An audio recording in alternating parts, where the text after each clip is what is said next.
in association with Kutumb app. बड़े शहरों में रहने वाला कोई व्यक्ति शायद ही जोमेटो स्विगी से परिचित ना हो। ये दोनों ऑनलाइन फूड प्रोवाइडिंग प्लेटफॉर्म आपके पसंदीदा रेस्तरां और ढाबों से पका पकाया खाना उठाते हैं और आपके घर तक पहुंचाते हैं। लेकिन बात की तरह काम सीधा नहीं है। वो अंग्रेजी की कहावत तो सुनी ही होगी, so many slips between cup and lips. ये बात जोमेटो और स्विगी पर भी लागू होती है। इन दोनों सर्विस और इनके मोबाइल ऐप से जुड़ी कई समस्याएं लोग अक्सर सोशल मीडिया पर जाहिर करते हैं।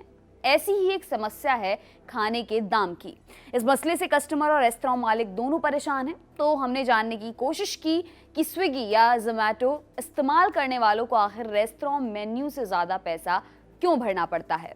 विस्तार से आपको सब कुछ बताएंगे, पर उससे पहले एक जरूरी सूचना। दी लल्लन टॉप अब कुटुंब ऐप पर आ गया है। मतलब अब आप कुटुंब ऐप पर भी जुड़ सकते हैं दी लल्लन टॉप कम्युनिटी से, जहां आपको मिलेंगी आपकी पसंदीदा खबरें, वीडियोस और डेली शो, साथ में सीधे सीधे अपनी बात रखने का मौका भी। सदस्य बनने के लिए डिस्क्रिप्शन में दिए गए लिंक पर क्लिक कर दी लल्लन टॉप कम्युनिटी से जुड़ें।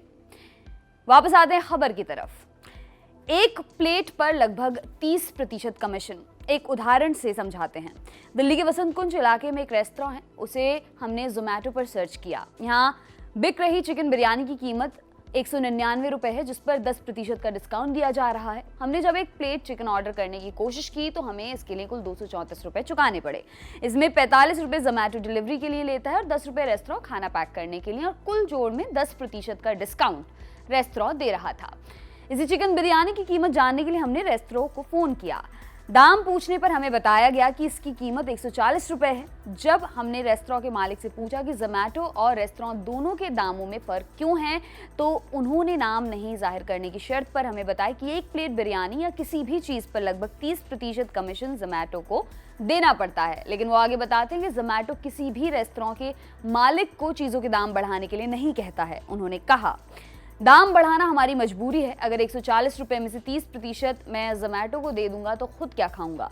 इस वजह से जब लॉकडाउन में काम पूरा बंद हो गया तो मैंने परेशान होकर जोमेटो और स्विगी में रजिस्ट्रेशन कराया। इसके लिए दोनों कंपनियों को 5-5 हज़ार रुपये भी देने पड़े।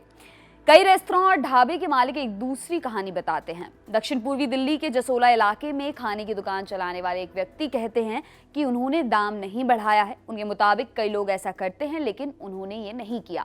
हमने इसकी वजह उनसे पूछी तो उन्होंने बताया, कई ग्राहक कम दाम देखकर मेरी दुकान से खाना ऑर्डर कराते हैं, इससे मुझे ज़्यादा ग्राहक मिलते हैं। लेकिन आप सोच रहे होंगे कि मैं इतने कम मुनाफे में कैसे दुकान चला रहा हूं, तो ये बात सच है कि इतने कम मुनाफे में दुकान चलाना संभव नहीं है। अगर आप मेरी दुकान से एक प्लेट दाल फ्राई लेते हैं जिसकी कीमत 100 रुपये है और वही दाल फ्राई आप स्विगी से ऑर्डर करते हैं, तो दोनों की क्वांटिटी में फ़र्क होगा। स्विगी में क्वांटिटी कम होगी।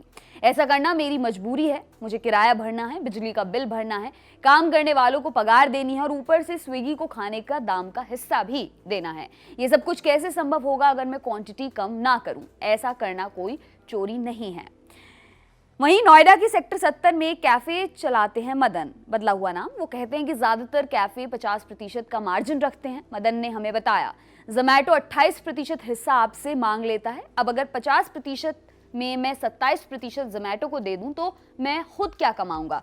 लेकिन इससे भी काम नहीं चलता। आपका कैफे या रेस्तरां महज लिस्ट हो जाने से ही आपको ऑर्डर नहीं मिल जाते, इसके लिए और रुपए खर्च करने पड़ते हैं। मदन मानते हैं कि आज की दुनिया में मार्केटिंग बेहद जरूरी है। वो कहते हैं कि फेसबुक और इंस्टाग्राम पर मार्केटिंग से अच्छा है जोमेटो और स्विगी पर मार्केटिंग करना। कई कैफे और रेस्तरां के मालिक इसे बेहतर समझते हैं। हालांकि जोमेटो के विज्ञापन पर खर्च करने का उनका अनुभव सुखद नहीं लगता। उन्होंने हमें बताया, मैंने पिछले हफ्ते जोमेटो से 20,000 रुपये का सेल किया, लेकिन इसमें कमाई महज 1300 रुपये हुई। 20,000 में लगभग 6,000 तो जोमेटो का हिस्सा हो गया। बाकी मुझे 10,000 के विज्ञापन लेने पड़े। बचे 6,000, उसमें 4700 रुपये मेरी लागत है।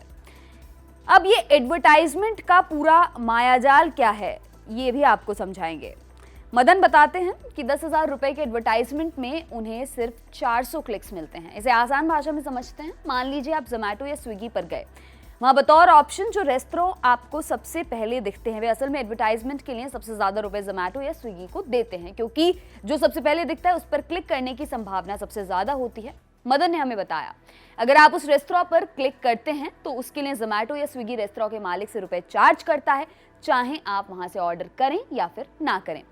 मसले और भी हैं, डिस्काउंट का भी अपना एक अलग खेल यहाँ चलता है। मदन बताते हैं कि अगर डिस्काउंट अच्छे मिलते हैं तो लोग ज़्यादा ऑर्डर करते हैं। उनकी माने तो डिस्काउंट जोमेटो या स्विगी नहीं बल्कि रेस्तरां मालिक खुद देते हैं। ऐसे में नुकसान रेस्तरां मालिक का ही होता है।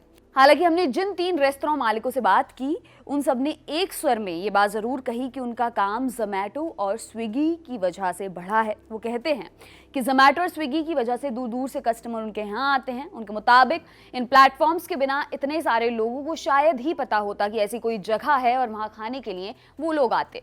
तीनों उम्मीद भी लगाए बैठे हैं कि काश भविष्य में उनके रेस्तरां काफ़ी पॉपुलर हो जाए तो उन्हें इन ऐप्स पर एडवर्टाइजमेंट के लिए ज़्यादा खर्च नहीं करना पड़ेगा। आपके लिए तमाम जानकारी लाए हैं हमारे साथी प्रशांत। मेरा नाम है दिव्यांशी। देखते रहिए दी लल्लन टॉप। शुक्रिया।